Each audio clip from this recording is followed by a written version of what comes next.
Welcome, ladies and gentlemen. You're listening into The Venomous Fringe. I'm your host, Chris, and join me tonight as I sit down with an eyewitness named Bear. I'm going to give him that alias because this individual has a very protective job, so for the sake of him and his family and the protection of this business, I will call him by the alias of Bear. Tonight, I'm interviewing him as he had some pretty interesting reports from Bigfoot to Dogmen to Windigo and Skinwalkers and even some paranormal encounters as well. So join us, guys, because tonight we're sitting down speaking with this incredible eyewitness. And we'll see you guys at the end of the show. Keep in mind, tonight is the final episode of the Venomous Fringe. Joining us right now on the Venomous Fringe, I'm sitting down with Bear. Bear's had a series of encounters from Bigfoot, Skinwalkers, Wendigos, and Hellhounds, even Dogmen. So tonight we're going to be sitting down with Bear. Good evening, Bear. Welcome to the show. How are you? I'm doing good, and thank you very much for having me. Absolutely. So, Bear, I may as well just cut right into it because we have a rogues gallery worth of encounters to talk about. Did you happen to know what these creatures were that you had seen, what were cryptids were prior to your experiences or after? After my first encounter, which was with a Bigfoot, I actually delved into research myself into cryptids. Uh, at the time, my first encounter with a Bigfoot, my first assumption was it was a giant ape. And then I actually did more research and discovered that there was a whole world of creatures out there that people just don't understand. I totally agree with that. I think that even in 2020, we're still learning a lot about these creatures and following, for how we talk about it on the show. I personally feel that we don't have all the information out there, so I totally understand and get where you're coming from with that. Now, even before having your experiences, did you always have an idea that there's more things in the woods than there are bear, mountain lion, and whatnot? Yes, growing up in where I grew up, which South Mississippi, I spent a lot of time in the woods, and I'd find tracks and different markings that no animal that I had ever heard of or known about could have made. So I always assumed that there was more out there than what we could see. And have you heard anything mysterious around the area of Mississippi before your experiences or after that kind of dived into the thoughts of, yeah, there's more than just this wildlife out there? Or was it even just gone ahead with your experiences and then finding out soon later? I It would come every now and then, different howls and noises that, like I said, animals I knew for a fact couldn't make noises or sounds like that. I always knew there was more out there than what everybody was saying there was. Well, if you would, could you discuss your experiences first with Bigfoots? I can do that. My first encounter with a Bigfoot, I'd probably say I was about 9 years old, and me and a really good childhood friend of mine were doing what we usually did. We were out in the woods riding our dirt bikes, having a good time, and we came across the top of a hill. And my friend said, "Man, what is that?" And I just so happened to look, and out of the corner of my eye, this massive, like I said, ape-like figure walked across the road and just disappeared into the woods. And I remember my first thought was, there's no way something that big has been in these woods and we have not found it. And that was really my first encounter. It's not the most exciting encounter, but it was an encounter nevertheless. Even though that this was an experience from childhood, did you have a good description of what you and your friend saw? Like I said, a massive bipedal ape-like creature, easily standing 8 feet, if not higher. And by any chance, did you and your friend return to the site there and there to see if maybe you guys can spot this creature again? Several times.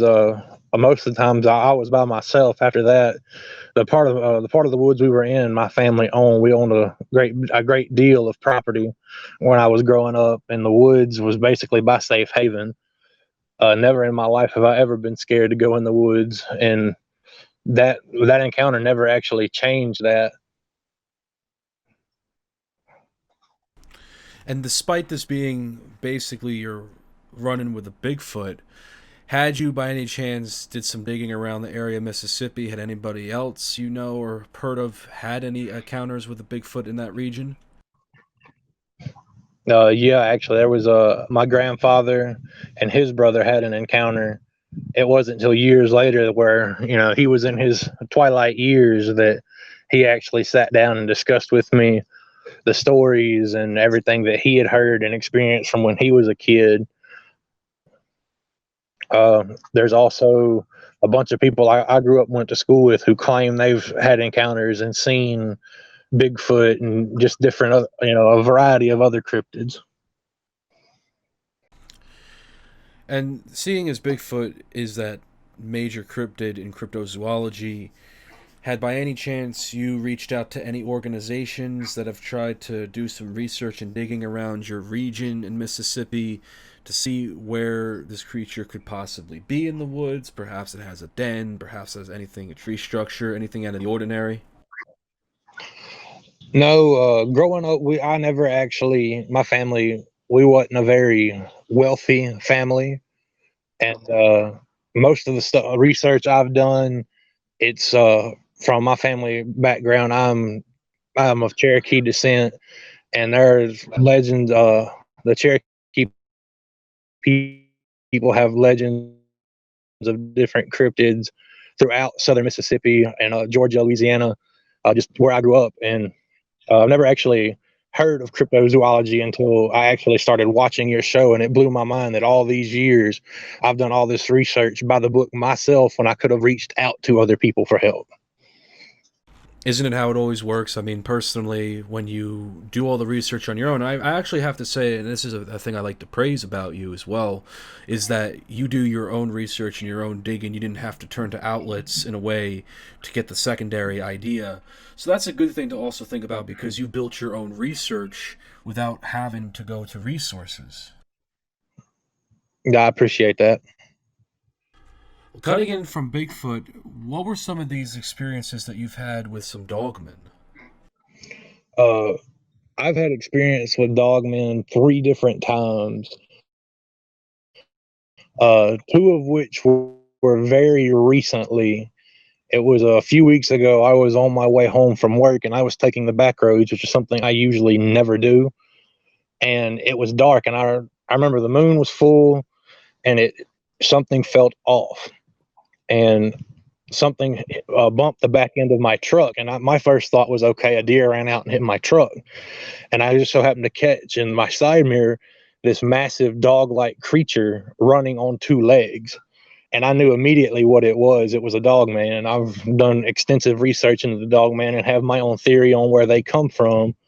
But the thing that surprised me the most, and I know it's not uncommon, but there was 4 of them. They were in a pack, and they were all chasing my truck. And I drive a little souped up S10, and I was doing easily 90 miles an hour down these back roads, and they were keeping up with me like it was nothing for them. I managed to I clipped one of them. I have a nasty little dent in the driver's side front fender of my truck where I hit one.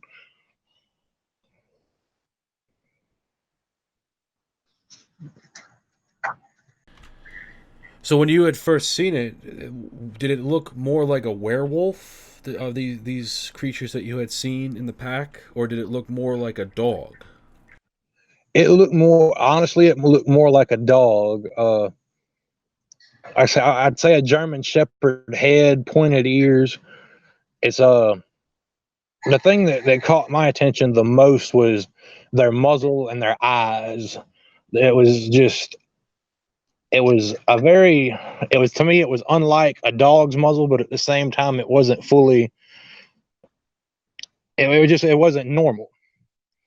And the glowing amber eyes is something I will never forget as long as I live. And have you happened to revisit this location since then, or have you stayed away from it? I drive the same location every day. And every night on my way home from work, every morning to work, just to try and get another glimpse of these creatures. And I haven't seen one up close and personal since that night, but I have seen the glowing eyes and that same stretch of road. So while you've seen the eyes, do you believe that these creatures, or perhaps there's a habitat over there or close by with wildlife that perhaps that's why they are located? Yes, it's close to one of the small national forests here in Mississippi and the South, and I believe that there is a small, if not a medium-sized pack of these creatures in that forest. Have you heard of anybody else going around that area and having similar encounters? I've asked around my neighborhood, different people who live in the area, and the only person who has come clean to me about, and in a way, it wasn't necessarily coming outright and saying, yes, I've seen these creatures, but a local farmer has said a bunch of his cattle, throughout each year that goes by, he has at least 50 head of cattle go missing every year, and no one can ever explain it. Before I dive any further, there was another encounter that you had said that you had, or was that all the encounter on that particular road and occasions?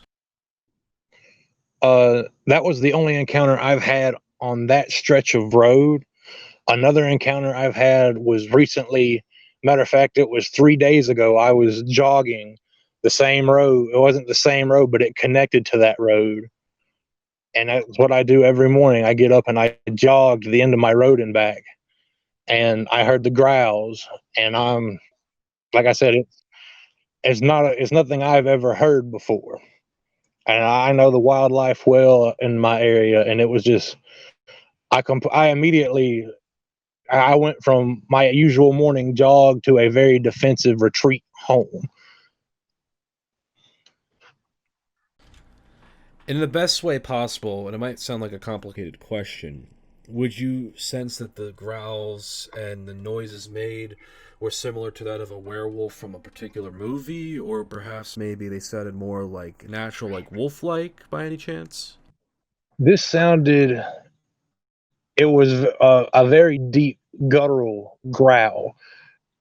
The closest thing I can describe it to is that of a mastiff, a huge mastiff, but it was deeper and, like I said, more guttural than your average animal, your average canine growl. Now, we talked about how with dogmen, because you've also had a hellhound encounter. I want to just ask you this: do you think that these dogmen are actually werewolves, or do you feel that they are a separate creature on their own? I believe they are a separate creature on their own.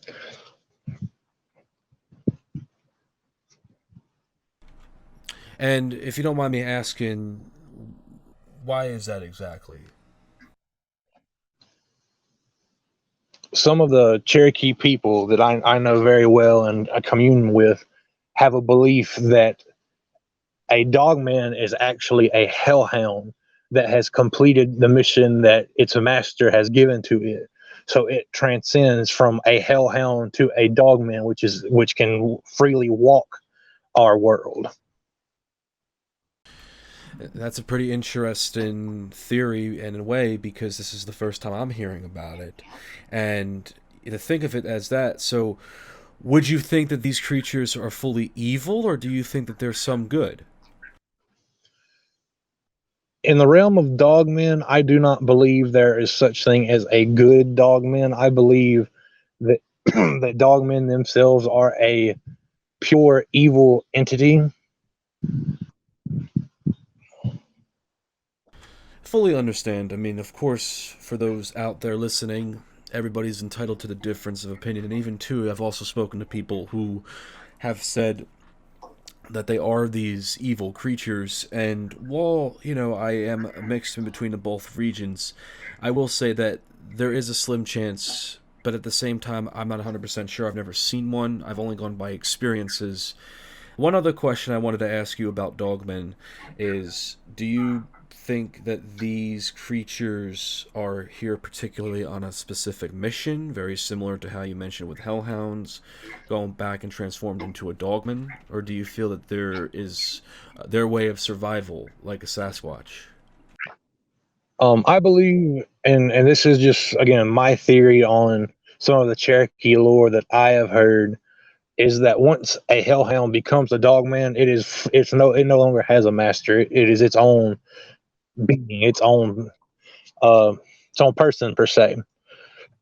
I believe that dogmen are here just similar to Sasquatch. They're just here to survive. They're doing what they can to survive, and in a way, that doesn't necessarily make them evil, but at the same time, it does make them a threat.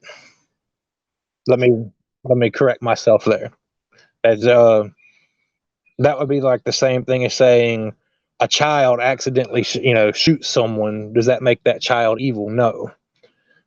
Just because a dogman attacks a person and kills a person does not make that dogman evil. It just they are surviving. That's very similar to like a bear, and mountain lion. But Yes. I will say that To honestly,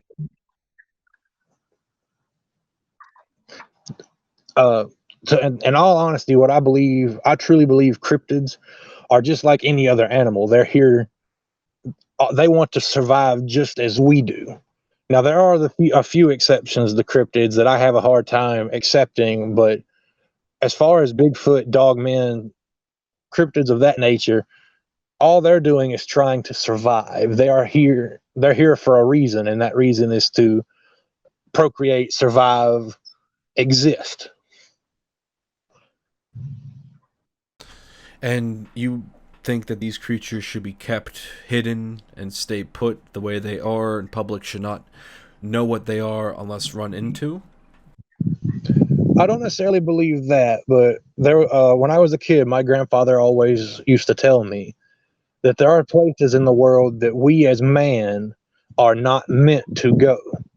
And when we intrude there, the creatures, beings, deities that reside there will very quickly show us how we are not really the top of the food chain in this world. That's a very good analogy to put it. That makes me question too, do you think that a lot of these disappearances we hear about in the woods, and in this case referencing missing 411, do you think are attributed to that of Bigfoot and Dogman reports? Dogmen, yes. And my belief on Bigfoot is the guardian of the forest. They won't bother us as long as we don't bother them. Now, in a lot of those missing cases, we often get smaller clues there and there, of course, if you follow the missing 411. But would you assume it's Dogman because Dogmen are more of an aggressive creature in comparison to that of a Sasquatch, even though I can kind of say or think that both of them are 50-50 aggressive on their own part? I agree with you 100% on that. I say Dogman because my recent encounters with them have been violent and hostile. But as you said, it's the same. It could be 50-50.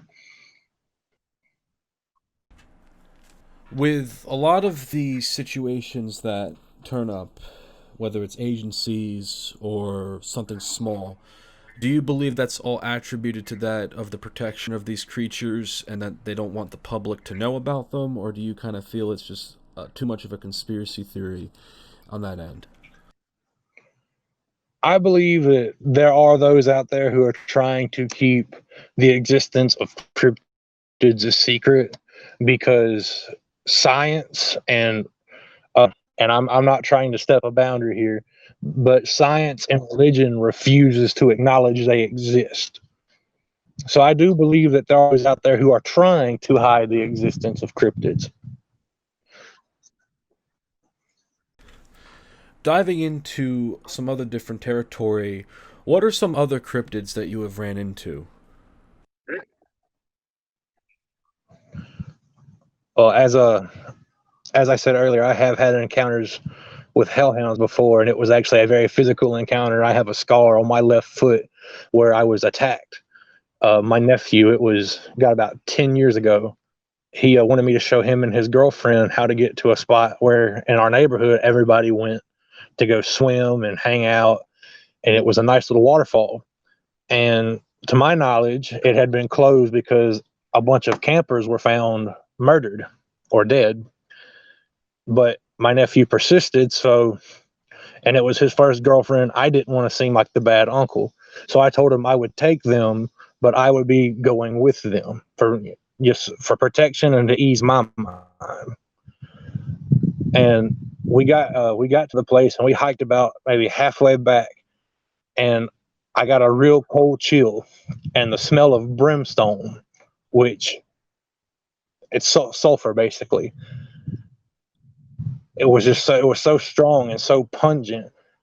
I grabbed my nephew and his girlfriend and dragged them behind me and said, "We've got to get out of here. Something is wrong." And we made it about 20 feet away from my truck when the growls started, and they were everywhere. We made it to my truck, but not before, as I said, one latched a hold of my foot. And another one of my theories, and this involves all cryptids, is they're afraid of silver and iron, because I had a silver chain wrapped around my left wrist, and I batted this creature with it, and it ran screaming. We managed to get out of there. I went to the hospital, and the doctor, he said, "Son, are you sure this was a dog bite? This looks more like a burn." And I told the doctor exactly what happened, exactly what I saw. My nephew and his girlfriend confirmed it, but they still ruled it off as just a burn, not a dog attack.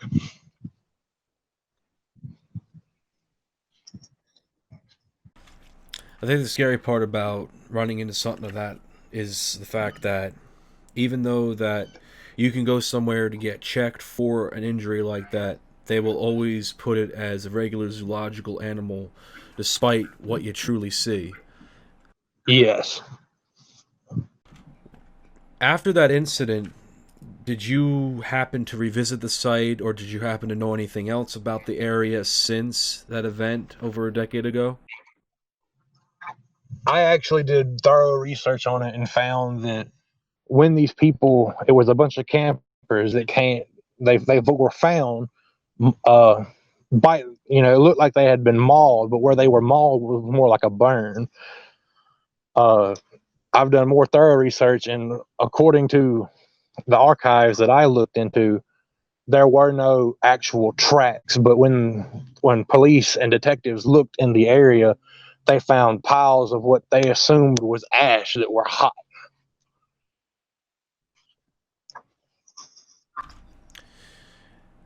And but the following account, had the authorities, or if what your knowledge, had they come forward with anything new in those developments, or kept under the table? It was kept very much under the table. What were some of the other encounters that you had with cryptids, or was that it? No, I lived in Alaska for a short time as a teenager with my uncle, who was very dear to me. He actually fueled my passion for mythology and the paranormal.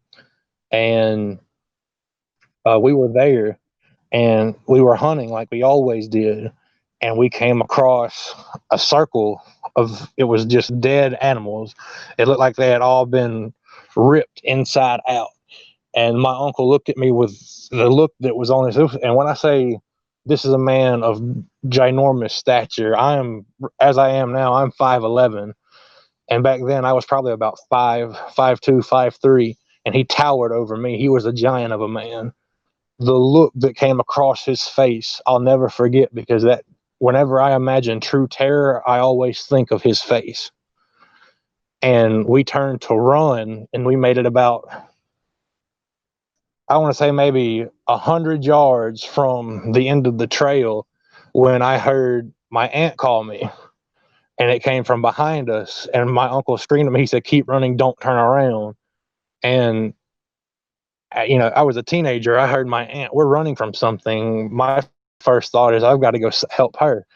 I turned around, and this creature, which after doing research, I believe it was a Wendigo, stood maybe 7.5 feet tall, massive antlers on its head. Its skull was very closely resembled that of a deer, but it didn't at the same time. And my uncle, I remember he grabbed me and threw me over his shoulder, and he kept running. And I watched this creature chase us, and it screamed at us with my aunt's voice. And we made it back to the truck, and that was the only encounter with what I believe. Like I said, I believe it was a Wendigo. It's the only encounter I've ever had with a creature, and that was the only time in my life I have ever been scared to go in the woods. And this incident, did it change your perspective on a whole bunch of things, or was this just one of those encounters that just truly traumatized you? A little bit of both. It made me completely rethink how I looked at cryptids. I mean, I of course had done research, and I had never actually, like, being of Cherokee descent, I've heard the stories of Wendigos and skinwalkers, but had never actually truly understood the whole. I couldn't fathom the horror that it really was. And then when I did more research into them, it made me realize that not all cryptids are as I originally presumed, here for a reason to protect or guard us, but they're here. Some are here for malefic intent. And that intent being what you had described with the Bigfoots and Dogmen, or something else? It's something entirely different. Whereas Bigfoot and Dogman, I believe they're here. They're just trying to survive. I believe a Wendigo is a creature of pure, true evil. And most of the lore about a Wendigo, it starts from cannibalism, which at its source is pure evil. It is not something meant for our world. And despite this being a traumatic experience with this Wendigo, I wanted to ask you, with all of your encounters and even Dogman, was there ever a time where you kind of thought to yourself and tried to deny what you had seen, probably thought it was just something entirely different, or because, especially with this one incident with the Wendigo, was enough to convince you that I can't dismiss what I had seen? No, from a very early age, I always believed there was more out there than what everyone was telling me. I had always believed, and from the time I was a kid with my first encounter with my first cryptid, which was a Bigfoot, from then on out, I never had any doubt that any of them were not real. I always, and my biggest thing is every legend, every myth in the world came from a speck of truth somewhere at some point in time. This might be a bit of a tongue twister question, but despite where you know these creatures may or may come from, what do you think these creatures really are? What do you think they truly are, in your own opinion? In my own opinion, cryptids, like everything else, it's life. They exist. They are here. Some good, some bad. In my opinion, cryptids are they're the things that go bump in the night. They're the creatures of myth and legend that people have tried to stomp out of existence since the dawn of time and still have not been able to do. Do you believe that they're perhaps maybe in a flip dimension and they come into this dimension as their ways of teleporting, or at least merging into different timelines? I do believe that there is a world parallel to ours where a creature such as Wendigos exists, where um the for a skinwalker, for example, that parallel world is where a shaman would get their power to shapeshift and become that creature, that animal. I do believe that there is another world out there that is directly linked to ours, that allows some to come, to come to and from our world, But as far as Bigfoot and creatures of that nature, I believe they've been here since the dawn, just as long as we have.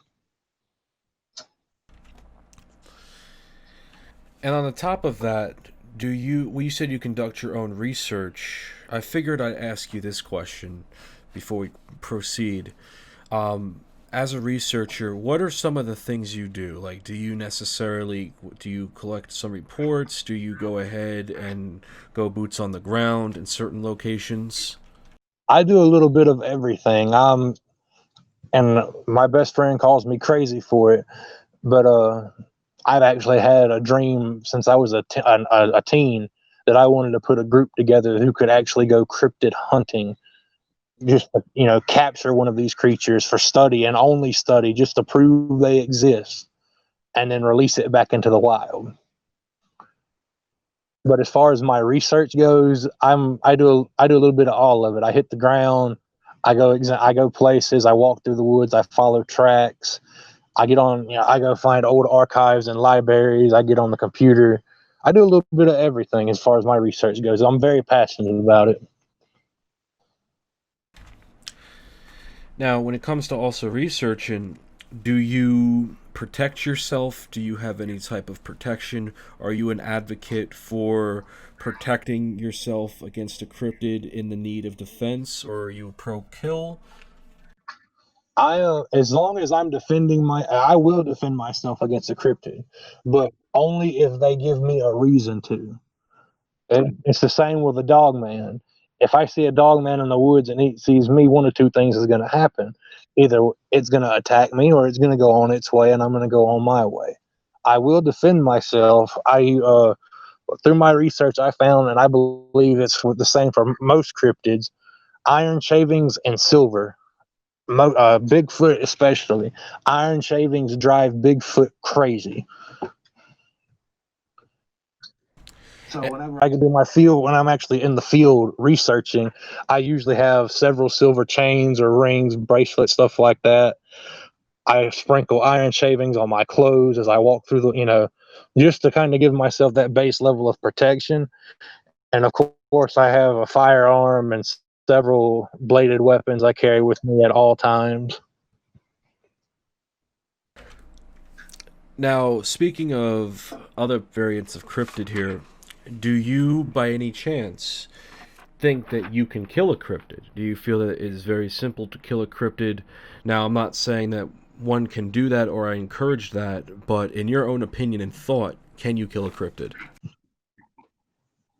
Can you kill a cryptid? In my opinion, yes. Is it simple? No.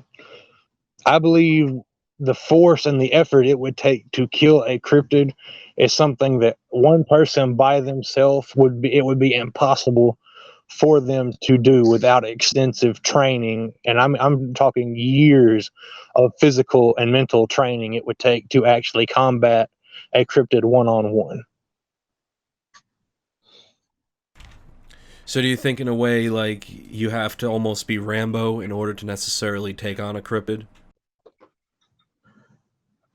Yeah, I can say that. You would have to be a man of extraordinary stature or woman to be able to single-handedly take on a cryptid and kill it. Defending yourself and surviving is one thing, because and that's one thing I got, and it's the same for cryptids as well. It's something we have when our backs against the wall. We do amazing things, but that's only for survival and defense. To actually go in, like, to have it in your mindset, I'm going to walk in these woods and I'm going to kill this dog man. No, an average person by themselves could not do that. I do not believe that at all. I agree. I kind of feel that it's exaggerated there and there, but at the same time, I don't know because I'm not there in the particular situation. But speaking of situations too that have been very noticeable in especially Dogman and Bigfoot, I want to ask you a couple of opinions on particular events that have occurred and get your own analysis on it. The first one being Do you have an opinion on the situation that occurred in Land Between the Lakes in Kentucky involving an unknown creature theorized among the years in different variations of the story, Bigfoot and Dogman, that killed a family and other campers in the region? My theory for that is it was a either a single or a pack of dogmen that would do that. I've researched the story, and from what I've heard, a Bigfoot would not do that unless it was provoked. The level of death and carnage that happened there, to me, that is not a Bigfoot.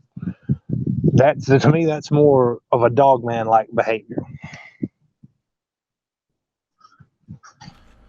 And do you think that they attacked due to senses of their territories being marked and someone who sprayed with urine, or do you feel it was a certain cologne fragrance? Some people have mentioned a certain type of chemical in the fragrance that had triggered a negative reaction for these creatures to attack. My honest to God opinion of this is it was over territory. From what I've heard, the family, they were mutilated but not eaten. And the case, the little girl that was found in the tree. To me, that's the telltale signs of a dog man marking its territory, letting people know, hey, yeah, look, this is our land, not yours. Stay away. And do you think when the authorities and other agencies got involved, that was their way of keeping the situation under wraps, or do you feel that there was something more going on in that area? I believe that that was their way of putting things to wraps and also preventing another situation like that from happening in that area again. Now, over the years, many people have said that there's been other activity in that area. Do you feel that there is some sort of heavy lore? Because this place was also, if I'm not mistaken, Native American ground. It was Native American ground. And another, I said I think it was Dogman, and I'm confident with that, and I'll stick by that because again, a skinwalker would not do this. A skinwalker would, in my opinion, would have handled the situation completely differently from what I know of skinwalkers. Um, I do believe that the land there is sacred and that the dogmen of that region have a very close tie with the Native American people from that region and are trying to protect that region from outsiders.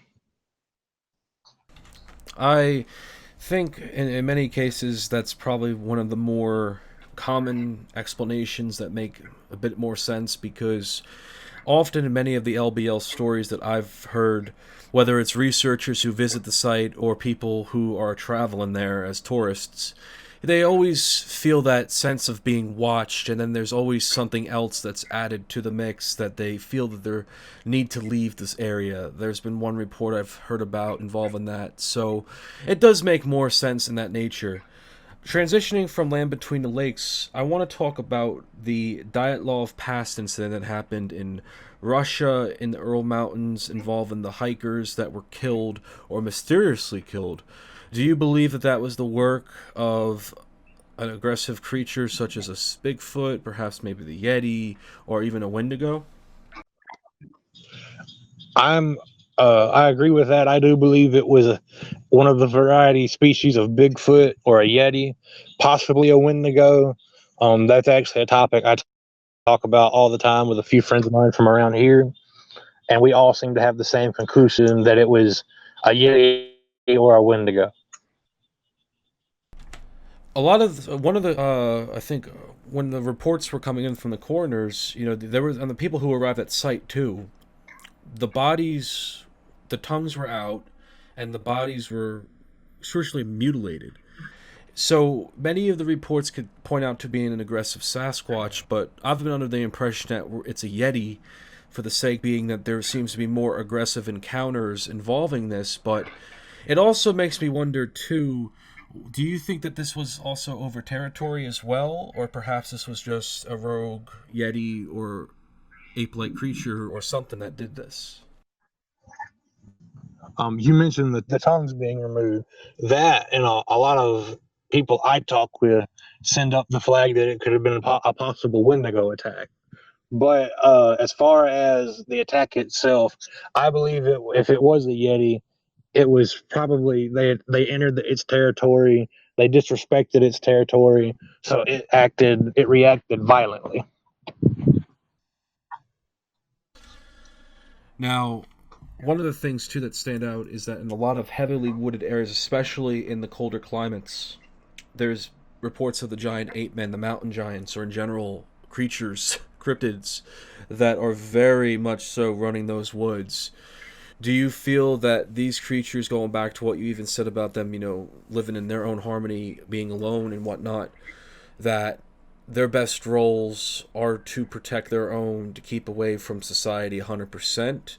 Or do you feel that because we keep tearing down environments that it makes it harder for these creatures to live in harmony? I believe it's a little bit of both, to be honest. In my opinion, and I'll give you a good example, the Appalachian Mountains. I do believe, if I'm not mistaken, that is where most of all Bigfoot sightings in the United States have happened. In my opinion, the more we as man take away from cryptids, we take trees from the forest, we dam up rivers. We're taking away from them, so they are acting violently, which is natural. In my opinion, if somebody came into my house and started ripping my walls down, I'd be upset too. But as far as, and again, with the Appalachian Mountains, those woods, those mountains, those hills, that is by all means Bigfoot's domain, or variety species of Bigfoot or giant apes. That is their territory. The more we try to take from that, the more people are going to get hurt. I agree, and it's only common sense in a way. The other thing I wanted to ask you was, do you have an open opinion on the Patterson-Gilman film? Do you believe what we're seeing in that film is a Sasquatch, or do you feel it's somebody in an ape suit? One of the longest debated things in the last 53 years. My opinion on the Patterson film is to me it's 50-50. There's a lot of evidence to say it could be a big, but there's also a lot of evidence saying that it could have very easily been a man on stilts in a gorilla suit. But when it comes down to one, would you feel that it is perhaps maybe an actual Bigfoot or somebody in an ape suit, or do you feel there's not enough evidence to draw that conclusion yet? I feel there's not quite enough evidence to draw that conclusion yet. What do you think about the infamous Bluff Creek massacre that occurred, reportedly?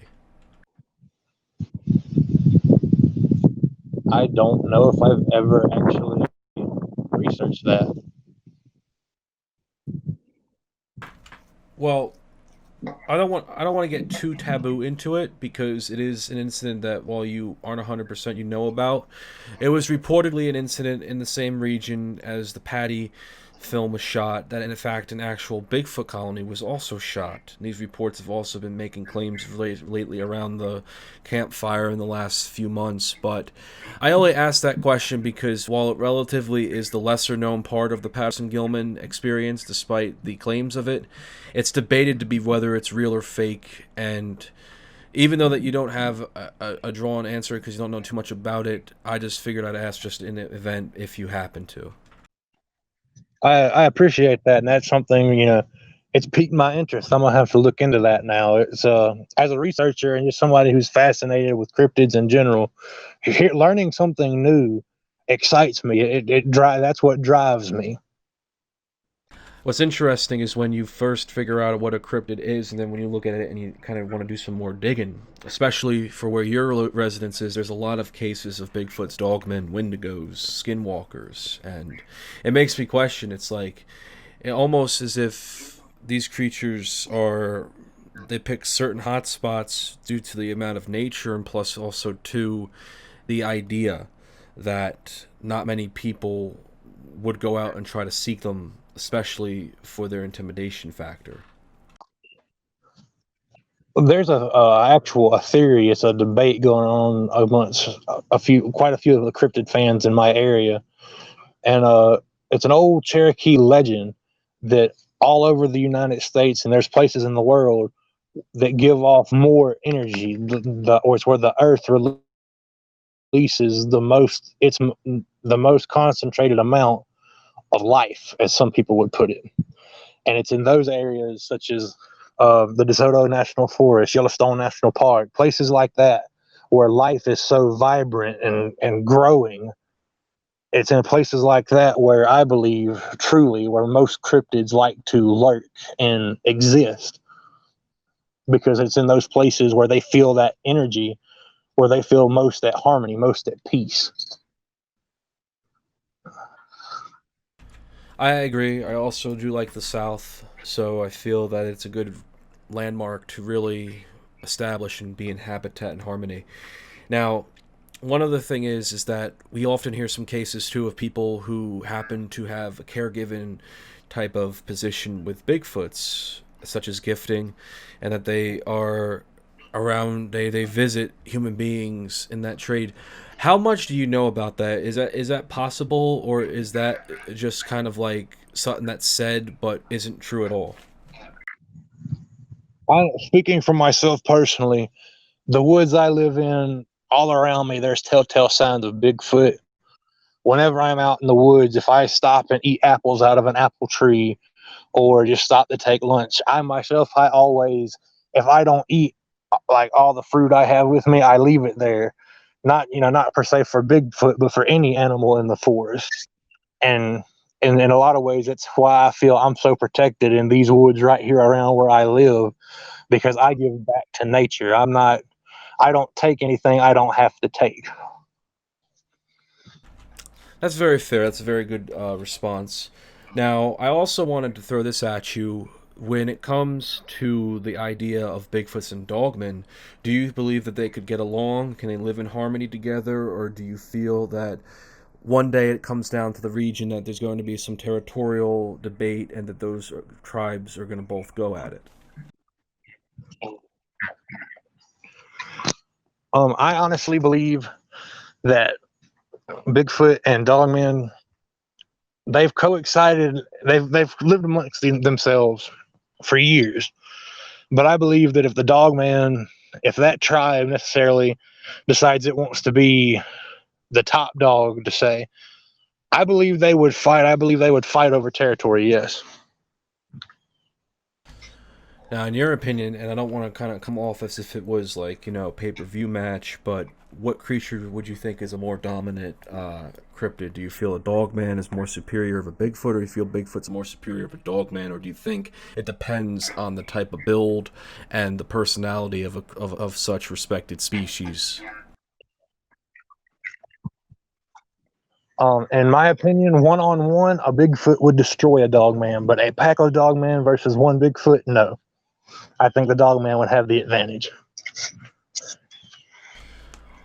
Do you feel that sometimes there is some sort of telepathic connection with cryptids and human beings, especially when you hear the reports of dogmen? People believe that these things are talking to them through their head.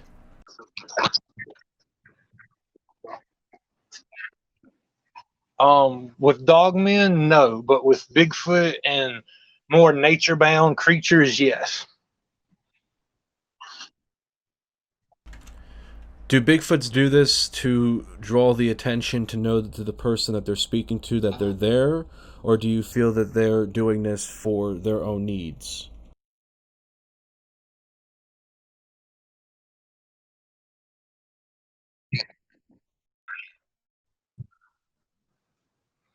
I believe they're doing it as a way to protect us.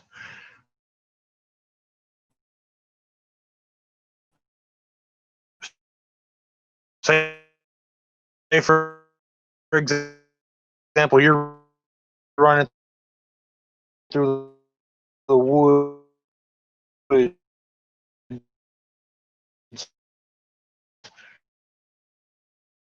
and there's a pack of dog men that know you're there, they're coming for you, and yet you hear a voice in your head saying you're in danger, you need to get out of here.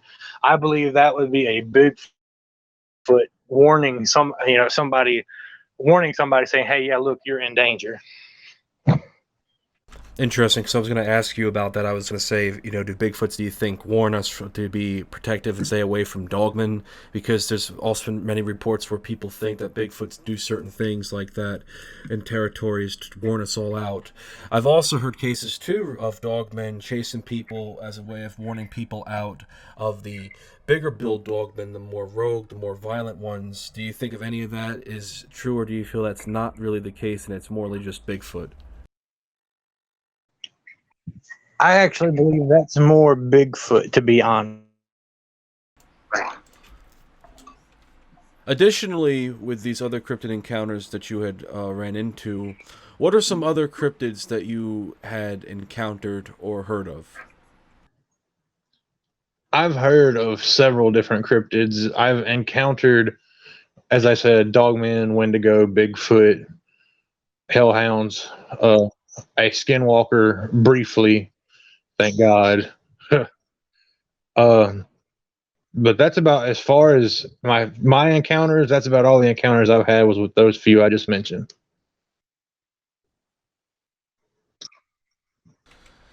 Something that is kind of disalarmed a bit when it comes to talking about cryptid encounters and cryptid activity in areas.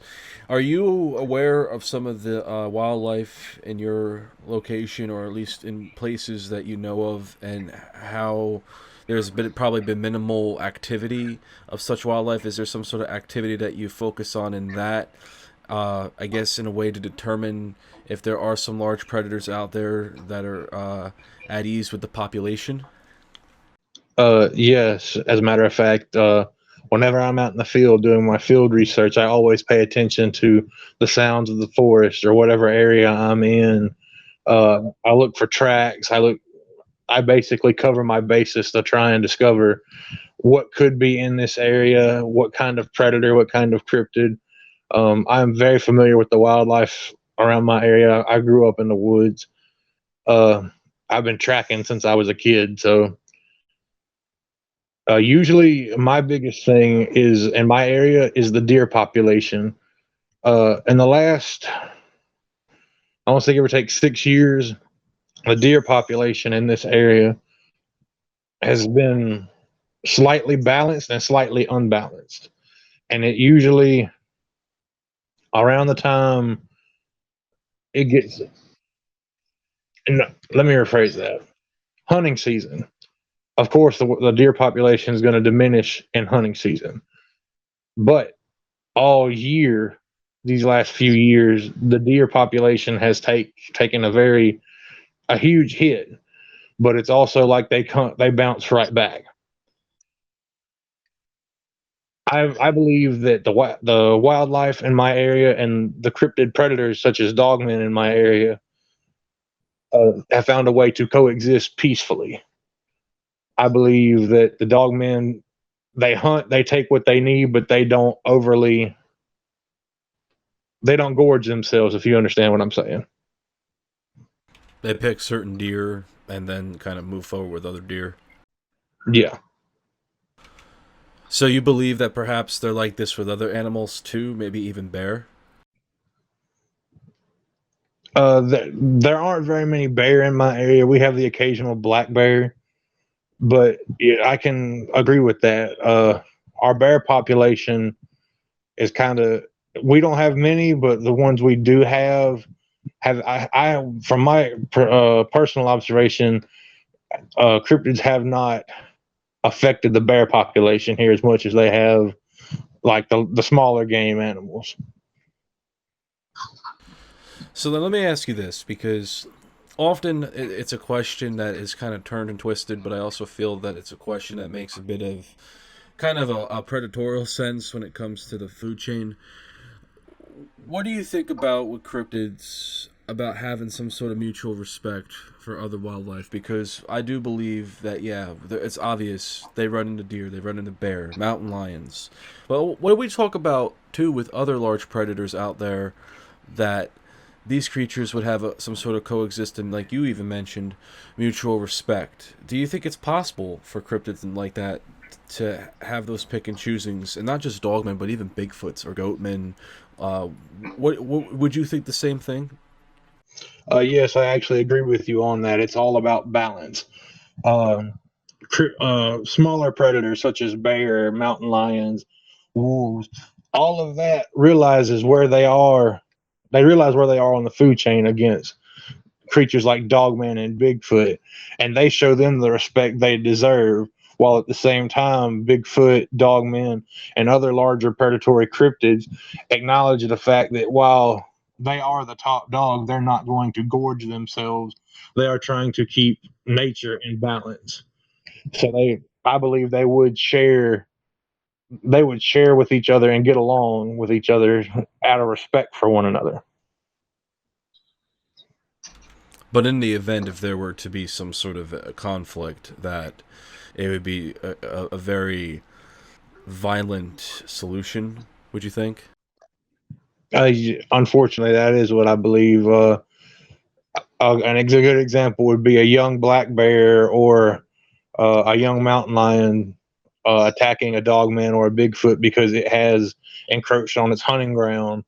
I believe, the end result where that would be very violent because a dogman or a Bigfoot would be forced to defend itself.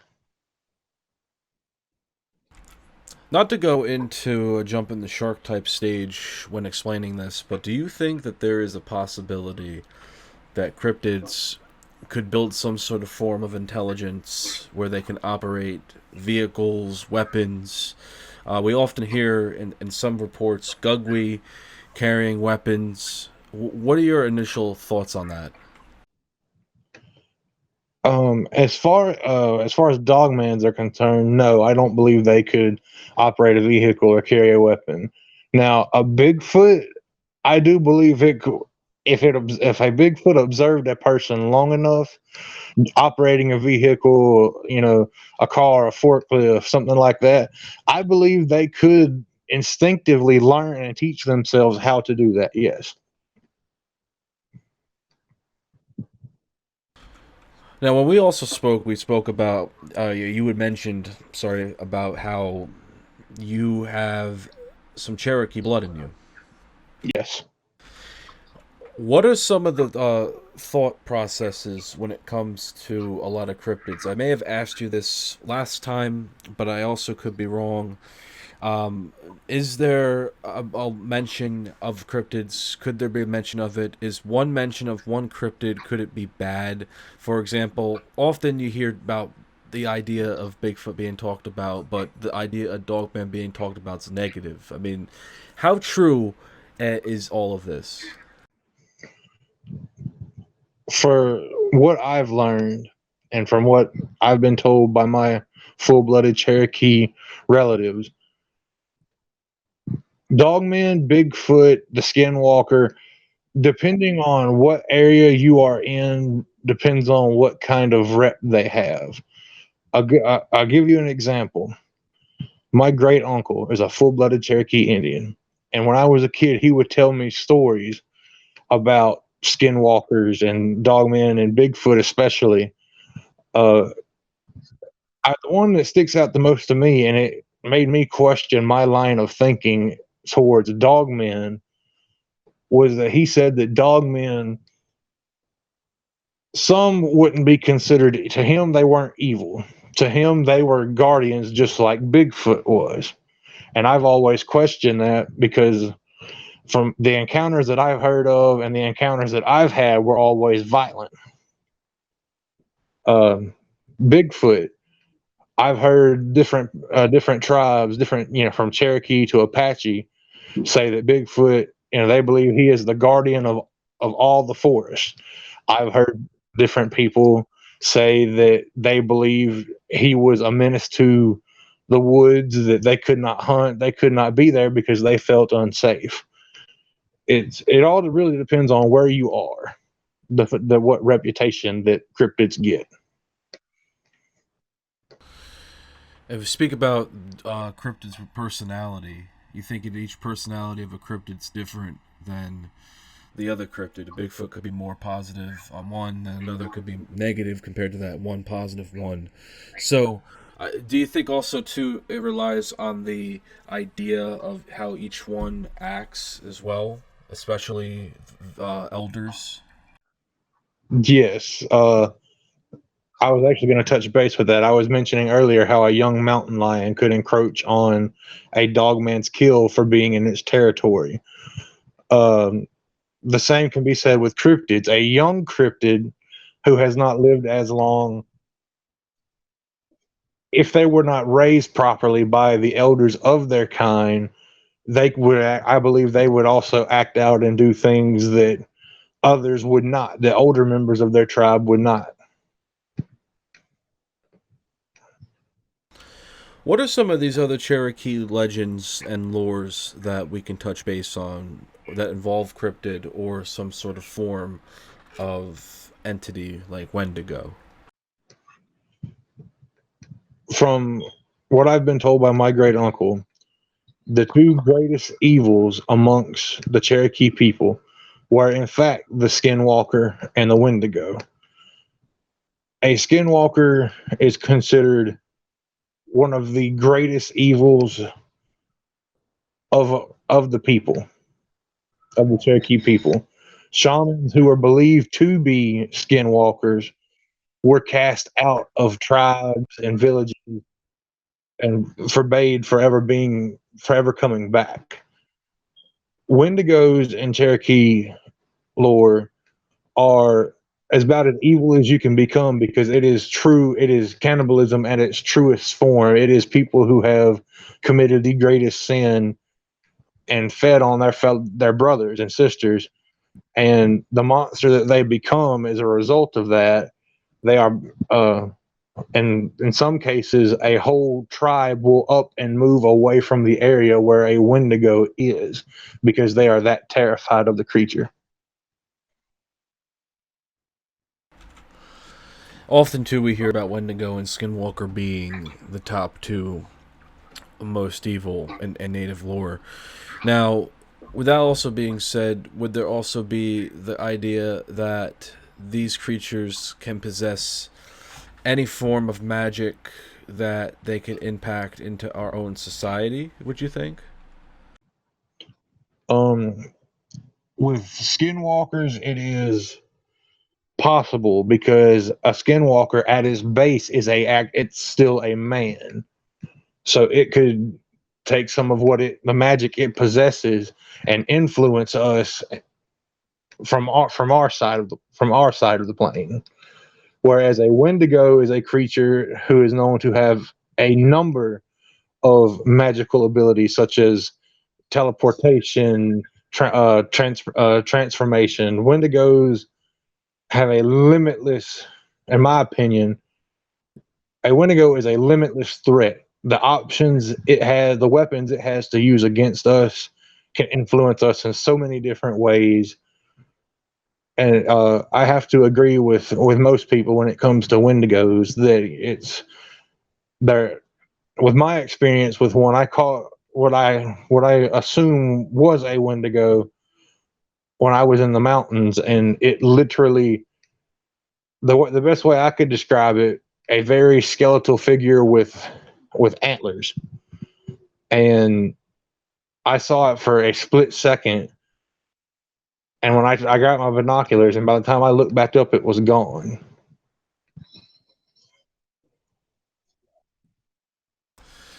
Let me ask you something about skinwalkers and rakes, or in general, the whole idea. See, we've often hear that there's this whole basis that the rake is possibly a skinwalker or a wendigo. Is that, what do you think the rake is? I've heard people say that the rake is actually a hybrid of the two. I've heard people say that. I've heard people say that a rake is a female Wendigo. I've heard people say a rake is a female skinwalker. I honestly, I don't know what to think on the subject. Do you think that there's this misconception? Have you heard of it being a ghoul? I've heard that once or twice myself. Yes, that's why I haven't done enough research on it to actually have my own hypothesis about it. It is something that is in the works for me. I have a laundry list of things I've been trying to research, but work has kind of held me up lately. Well, how about this one? Are you familiarized with a video that happened about maybe a few years ago of a pastor who had some sort of crawler or great creature skinwalker entity, I guess, in his backyard? I am not, but I am writing that down to look it up right now.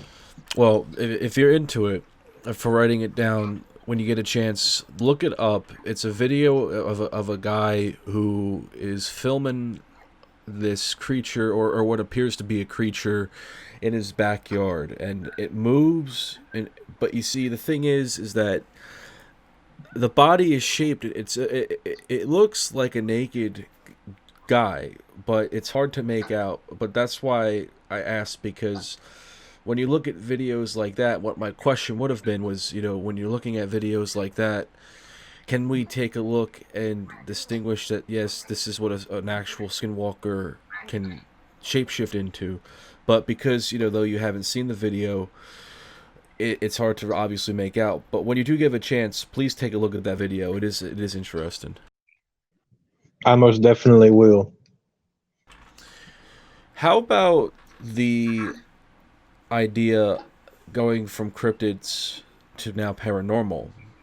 Paranormal, we were talking briefly, has a very good household for you. What were some of your most earliest paranormal experiences? I've actually, from the time I was about 5 years old, been able to see spirits. It's not something I talk about a lot because most people hear it and they're like, "Oh yeah, you're just making stuff up." But from a very early age, I've been able to see and communicate with the spirits. Spirits of the past, spirits of the future. Even if trying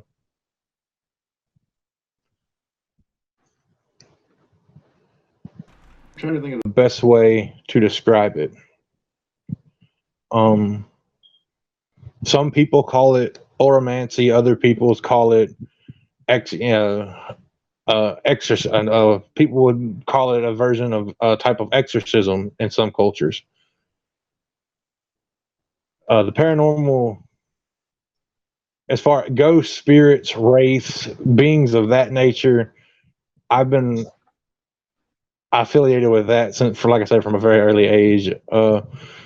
My wife, as a matter of fact, we were at I'm trying to remember the name. It's an army battlefield it's somewhere in Chattanooga, and she says that we were walking through there, and for a brief moment, my eyes changed color, and I was talking as if I was not myself, and she believes that a spirit actually possessed me. It's a medium. That's what I'm the word I was thinking of. I would be classified as a medium.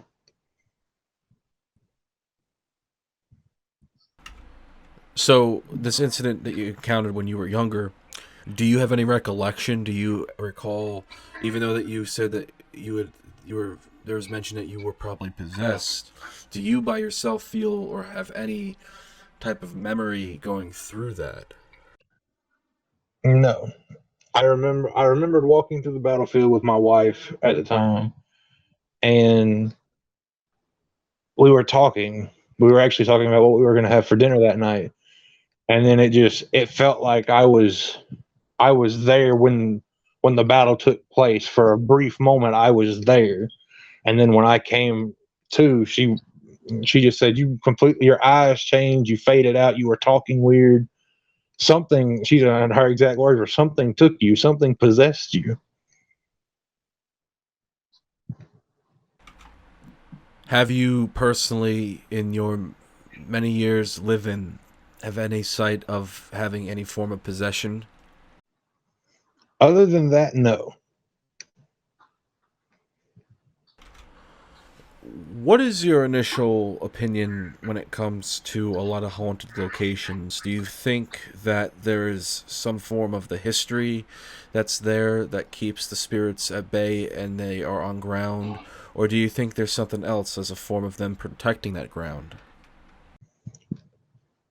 Sometimes it's one, sometimes it's the other, and sometimes it's both. It's as far as hauntings are concerned, and a good example is there's a abandoned hospital here in southern Mississippi, and it's actually Lumberton, Mississippi, as a matter of fact. It's been abandoned since before I was born, but it is very haunted, and it's people say it's doctors and nurses who died there.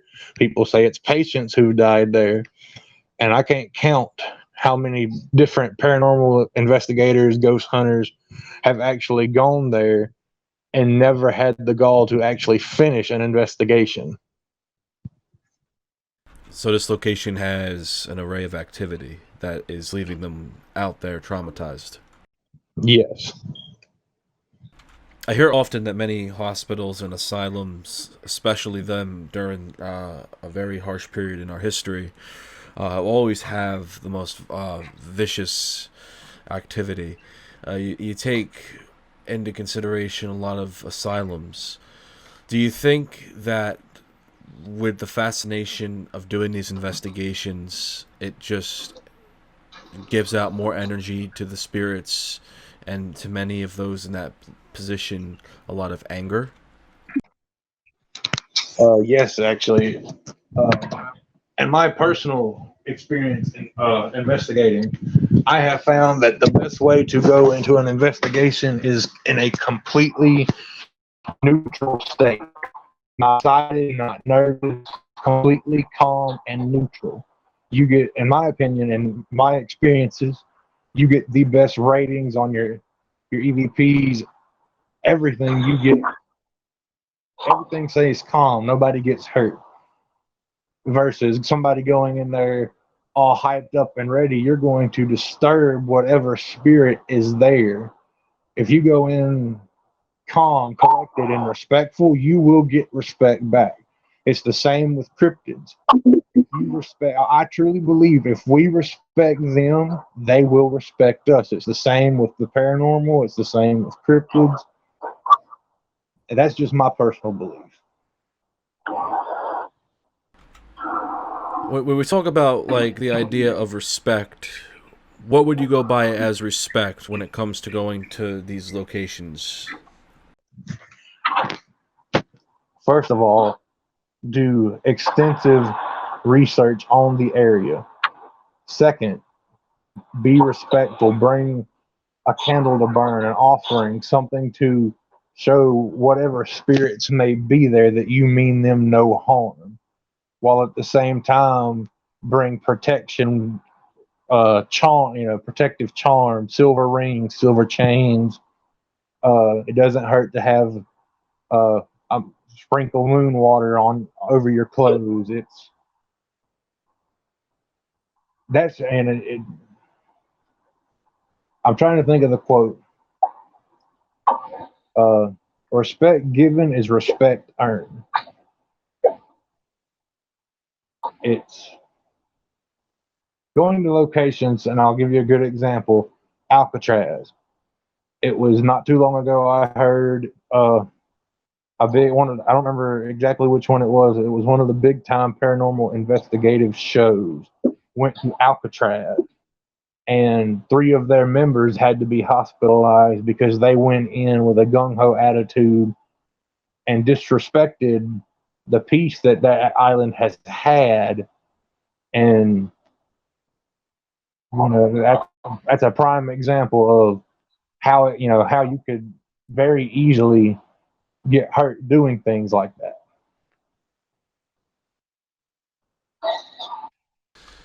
I agree, and especially with a location like Alcatraz with its history, it's widely believable. What about a lot of paranormal investigations when there's visitations to graveyards? Do you think that there's this kinetic energy that, unfortunately, especially if it's during the evening, that attracts the spirits to protect, or in some cases, some form defend their location? Yes.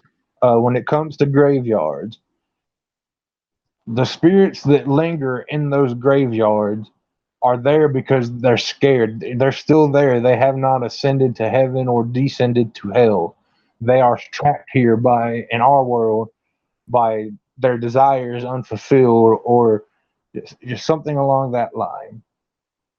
If you got people who go in and investigate in those places, if it's the same with going to abandoned hospital or a motel, come respectful. Be don't be loud. Don't be no loud music. No, don't smoke especially.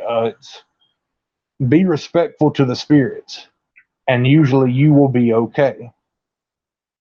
There's actually, it's about 5 miles up the road from my house, a graveyard that is very much haunted. There's several spirits there, and several people in my neighborhood have actually gone and done investigations there and got numerous readings and a lot of different reports and research. Have you researched it yourself as well?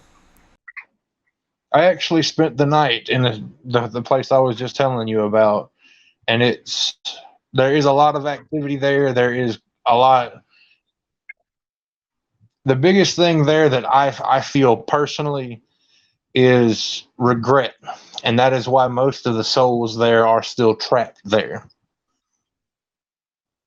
But the same as I said, I was respectful.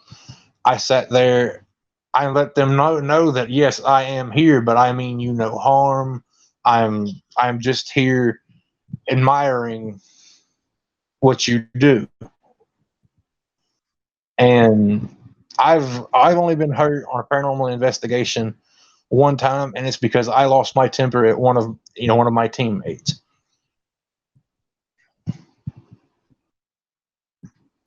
As a result of losing your teammate, losing your temper, did the spirit attack, I'd assume, or something happened? Yes, it was. We were standing in the middle. We were actually investigating an old. It was a house that belonged to the mayor of Lumberton years ago. It had been abandoned for years.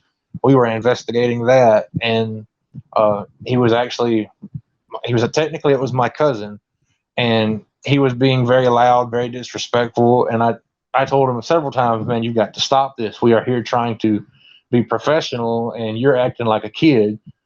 And I snapped. I lost my temper and yelled at him. And when I yelled, part of the rafter that was above our heads cracked and fell. And I ended up getting 4 stitches along the top of my head because of it. What do you think about some of these extremely supernatural, or I guess you could say vicious entities that are more than just these apparitions, that they have some sort of supernatural abilities? Like, do you think that that too is a very scary factor in sources of paranormal experiences, especially because of the overwhelming power it can do in possession? I do. Demons, we're coming into that area. Demons and devils inhabit some of these places that are haunted because in those places, great sins were committed, and that's what allowed them to come and make that their home. Most people, and make sure you do extensive and thorough research before you go into these places. A novice paranormal investigator team goes into a house that they heard, oh, it's haunted, so they just run in without doing the research. Could end up causing them quite a lot because if they did not do the research, they wouldn't know that the whole family was slaughtered by, say, the father of the family or the mother of the family or something like that. That's that's negative spirits. That's possible demon devil activity that could be there, that could truly cause harm. And I wanted to talk about that because often we watch a lot of movies, whether it's Amityville or Sinister, that focus primarily on demonic possession, where one of the family members will be possessed and possibly, kill family. Now, what do you think of those type of cases where that does indeed be the case?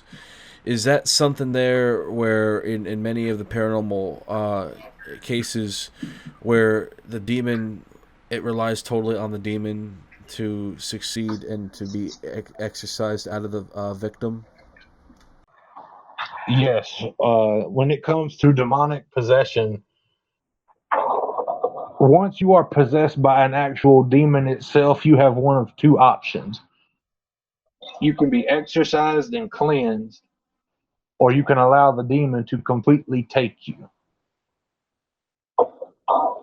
Somebody who has fallen low enough to let, an example would be uh, a boyfriend whose girlfriend died in front of him, or a father who just lost their child.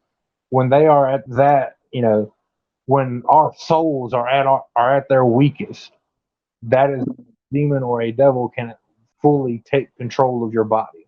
Once that happens, your only hope is an exorcism.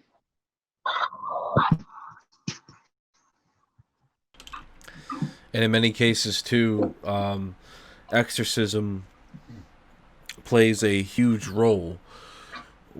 Have you yourself ever come across any exorcism or know of an exorcism that is you've known?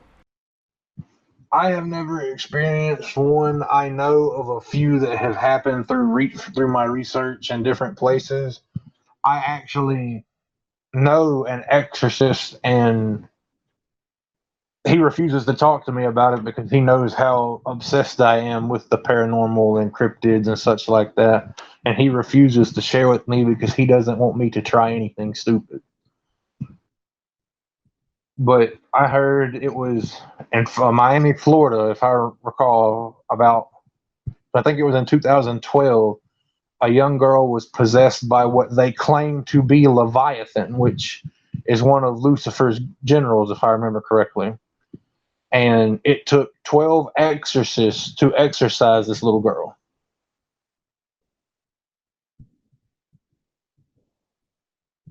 That's insane. 12. Yes. And did they succeed? I honestly don't know. The link I was using to research it, I got to a certain point and the whole link shut down. And I have not been able to find it since. So my assumption was the family found out that it was on the web and they sued somebody and it got taken down. And it often happens, especially because that is something very personal. And if it does involve someone of youth, it does make sense. But when we talk about a lot of demonic cases, too, there also comes a lot of attacks. There's been often reports where people have woken up with scratches. There could be a demon that could be favored of one person and protect one, but might despise somebody else. I think there was one show where there was a woman who had a housemate, or I think it was a boyfriend, who had scratches. He was waking up getting attacked by something. They had to exorcise the house. What do you think about those type of demonic type entities? Do you think that there is some sort of form of protection that they use on some people, or is there some sort of form that they just do not like certain things? Is there some sense of morality in these things despite that they are demons? Some demons, yes. A good example of places like that, I'll give you an example. It actually happened to a friend of mine. Her and her husband had been married a couple years, and they had a 6-year-old son. They moved to, I want to say it was Houston, Texas, and bought a house. It was like 4 acres of land, nice house. And from the first time they got there, she would tell me that something wasn't right. It didn't feel right. It felt off.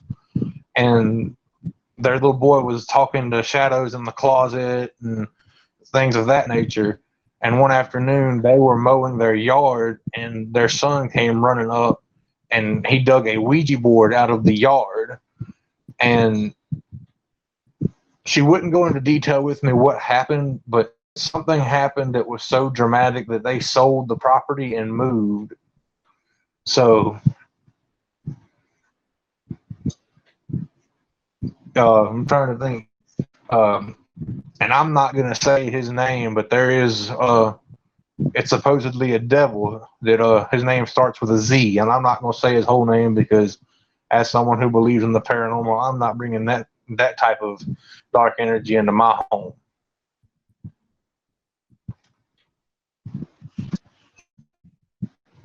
Yeah, I know what you're talking about, and that's something that's been very heavy, and that's also something that we don't talk really, and even just the whole visionary of it too. Just the concept of what it does is just been kind of the whole past of it all. But what about shadow men?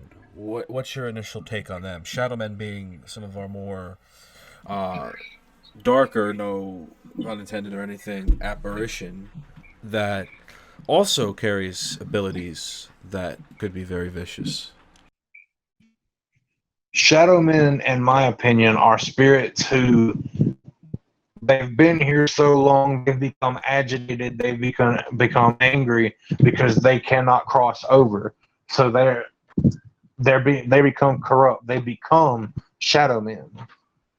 And when the metamorphosis happens, it alters their being, granting them abilities such as uh, knocking objects off of shelves, actually physically pushing or shoving a person. That's what I believe. Have you ever seen any photographs of shadow men or anything of that nature that stood out to you that's been terrifying or very much so freaky? A few, but none that I would class as terrifying. Uh, an example, a picture taken at a bar down on the coast in Gulfport. A friend of mine sent it to me, and uh, in the mirror of the picture, you could see a shadowy figure and a pair of eyes looking dead at her in the picture. And I told her about, like, you look at that picture to where you are, and she messaged me like 10 minutes later and said, "Yeah, okay, I'm going home."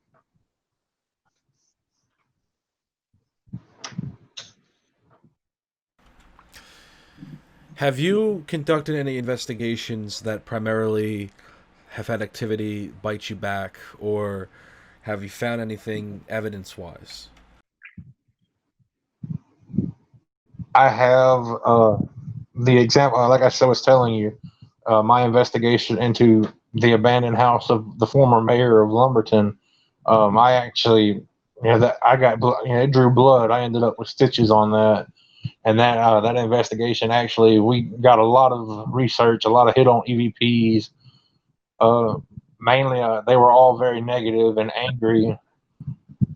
I've had an investigation I did in Chattanooga, Tennessee, where we were actually in an old abandoned factory where supposedly a worker was killed, and when the worker was killed, the family sued the company, and the company went bankrupt.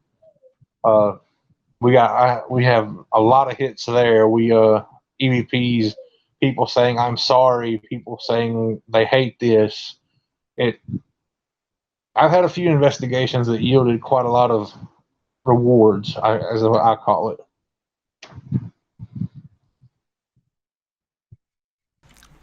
What is probably your more dream investigation? Are you more of someone who likes to go to houses, asylums, hospitals, prisons? My dream investigation, I actually want to investigate like an abandoned Victorian house where tragedy happened. I would love to actually get the chance to investigate that. Uh, Also, something it's kind of it's like a pipe dream of mine, and it's going to relate back to cryptids. I would love to actually get on a cryptid hunt trail of oh god, what was it? It's not. It's similar to a hellhound. I can't think of the name of it right now. I'll have to get my notes out and look. A hellcat. That's what it is. Hellcat. I watched. It was a video I watched, and ever since I've seen it, I was obsessed with it because the idea of a 400-pound large cat that can take down. In the video, it showed the man. He had Brahma cattle, and whatever it was that took this cow down, took it down quickly and effortlessly, and then drug it away. And when it was the next day, the video showed what looked like giant panther tracks. That would be probably my dream cryptid hunt. Would be the Hellcat.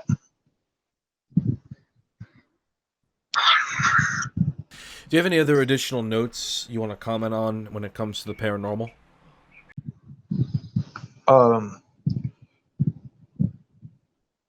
The best advice as a paranormal investigator that I could give, and I'm going right back to it, it's respect. Be respectful of where you are. Do the research thoroughly. Know where you are. Never go in unprotected. Wear protective charms, silver chains. Like I said, sprinkle moon water on your clothes. Just be professional. Really. Always best to be professional. Well, hey, Bear, before we get going with the show, I just want to thank you again for taking the time to come on the show. And your opinions when it comes to cryptids and when it comes to paranormal are very interesting, and of course have a good thought process. When it comes to all of this research and everything that we do from here on out present, what would be your initial goal when it comes to both fields? I don't know if I'm the only researcher who believes this way, but my goal is to actually successfully identify and prove that all these cryptids and the paranormal, that it's all real, that it all exists. But that being said, I also want it to kind of stay the way it is. As long as we respect them, they respect us, and we coincide in peace. Versus the ultimatum where we don't respect them, we try and wipe them out, or just capture and study these creatures and keep them behind cages, behind bars. I believe that if we attempted that route, that mankind would not last very long. We wouldn't, but I agree with that. When it comes down to everything in conclusion, I do think it's best to take down that route, and that does open the doors for much in the future. Bear, I want to thank you again. Thank you for coming on the show. It was a pleasure having you. Thank you very much for having me on the show. It was a pleasure. I want to thank Bear once more for coming on. He has a lot of arsenal of reports, and I have to say that it's probably one of the more influential cases, especially when observing what this eyewitness had went through. So he definitely has a lot of activity discussed, from the Bigfoot report at a young age, to the dogman cases, to the Windigos and skinwalkers, and I believe that he has seen something out of the supernatural. And the reports of paranormal just beyond. I believe that there is something that he has, a gift. Maybe there's something attracted to him that he sees with these reports that draw him in. And as somebody who's always never had a report of a dogman he's seen in first person, such as myself or any other cryptid, I can't really format that these things are attracted in a way that will just come to you because they want to. There's always a purpose, as I've always stated. So a much bigger kudos to Bear. And Bear has my number, buddy. You have my number. You have everything you need. I'm been willing to talk to you. help you out with your research and everything you do. So please stay in contact. Let me know what you guys thought down below. It was very good hearing Bear.